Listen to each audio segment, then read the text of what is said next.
የትግራይ ክልል ጊዜያዊ አስተዳደር ምክትል ፕሬዝዳንት ጀነራል ታደሰ ወረደ ወደ ትግራይ መመለሱ ተሰማ።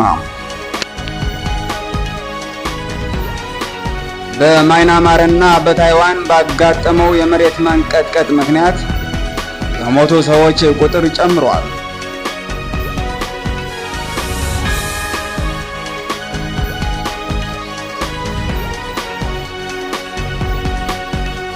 ጀነራል አልቡርሃን የቆሰሉ ታጋዮችን ጎበኛ። የታጋቿ ብርቱካን ተመስገን እንባ ሌላ ስቃይ ወለደ። የኢትዮጵያ መከላከያ ሰራዊት 9 መድፍ ተኮሰ።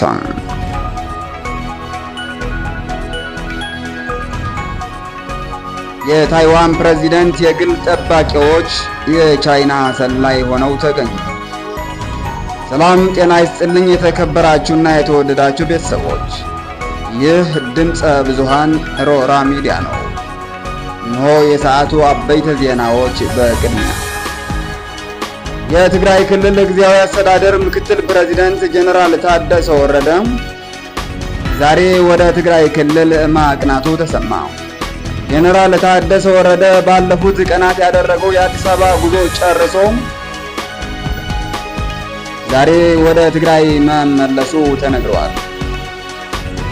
የጉዞው ሽልማትም ከመንበረ ዙፋኑ 4 ኪሎ ቤተ መንግስት እንደገና የምክትልነቱን ማዕረግ ተቀብቶ እንደተመለሰም ተሰምቷል። ጀነራል ታደሰ ወረደ በአዲስ አበባ ቆይታው ከአሜሪካን ኤምባሲ አምባሳደሮች ጋር ተገናኝቶም ስለ ወቅታዊ ጉዳዮች ተወያይቷል። በማይናማር በተከሰተው ከባድ የመሬት መንቀጥቀጥ እስካሁን ከ1600 በላይ ሰዎችን ለሞት በርካታ ህንፃዎችም ለውድመት መዳረጉ ተነግሯል። የሱዳን መራሄ ሰራዊት ጀነራል አብደል ፈታህ አልቡርሃን 1446ኛውን የኢድ አልፈጥር በዓል ምክንያት በማድረግ በተለያዩ ውጊያዎች ለቆሰሉ ታጋዮችን ጎበኙ። ባለፉት ቀናት በአልቡርሃን የሚመራው የሱዳን ጦር የካርቱም ከተማ ከአርኤስኤፍ ሰራዊት ነፃ በማውጣት አየር ማረፊያው እንደተቆጣጠረው መዘገባችን ይታወሳል። የሱዳን መንግስት በኢትዮጵያ መንግስት ከቀያቸው ለተፈናቀሉ በሺዎች ለሚቆጠሩ የምዕራብ ትግራይ ተወላጆች እስካሁን አቅፋ የምትገኝ ሀገር ናት።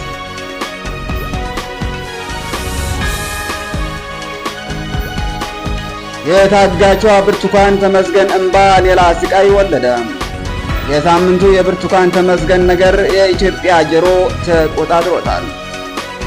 ባለፈው ሳምንት በኢቢኤስ ቴሌቪዥን ቀርባ ስቃይዋን የገለጸች ብርቱካን ተመስገን እንባዋ በኢትዮጵያ ሰማይ ላይ አስተጋባም። ለዚህ ተከትሎ የኢትዮጵያ መንግስት ሚዲያዎች ነገሩን ሌላ መልክ ሊያስይዙት እየሞከረ ነው።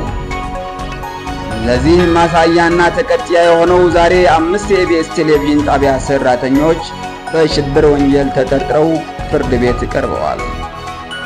ከተጠርጣሪዎቹ ውስጥ ባለፈው ሳምንት እሁድ በኢቢኤስ ቴሌቪዥን ጣቢያ በተሰራጨ ዝግጅት ላይ የሐሰት ታሪኳ ቀርበዋል የተባለው ብርቱካን ተመስገን ትገኝበታለች።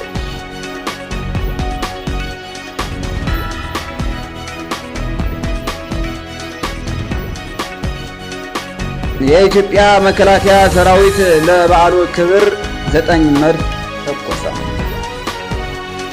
በዛች ምድር ለእውነት ለፍትህ የቆመ ሐቀኛ ቅን የሆነ የሀበሻ ንጉሥ ስደተኞችን በፍቅር ተቀብሎ የሚያስተናግድ እንግዳ አክባሪ ደግ ሕዝብን ታገኛላችሁ።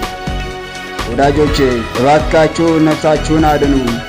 ከክፎች ከአመፀኞች ቁጣና ሰይፍ ራሳችሁን አድኑ። የሰላም ጌታ የአላህ እዝነት ከእናንተ ጋር ይሁን ተብሎ በነቢዩ መሐመድ ወደ መንግስት አክሱም የገባው የእስልምና ሃይማኖት ዛሬ 1446 በዓል ሲከበር ለዚህ ምክንያት በማድረግ ኢትዮጵያ ዛሬ ማለዳ 12 ሰዓት ላይ 9 መድፍ መተኮሷን የሀገሪቱ መከላከያ ሰራዊት ገለጸ። ከዚህ ጋር በተያያዘ ሁሉም የመንግስትና የፓርቲ መሪዎች ለእስልምና ሃይማኖት ተከታዮች በሙሉ የእንኳን አደረሳችሁ መልእክት አስተላልፈዋል። ከነዚህ የዓለም ጤና ድርጅት WHO ዋና ዳይሬክተር ዶክተር ቴድሮስ አድሓኖም፣ ጠቅላይ ሚኒስትር አብይ አህመድ፣ ፕሬዚደንት ጌታቸው ረዳና የህወሓት ሊቀመንበሩ ዶክተር ደብረጽዮን ገብረ ሚካኤል ይገኙበታል። የታይዋን ፕሬዚደንት የግል ጠባቂዎች የቻይና ሰላይ ሆነው ተገኙ።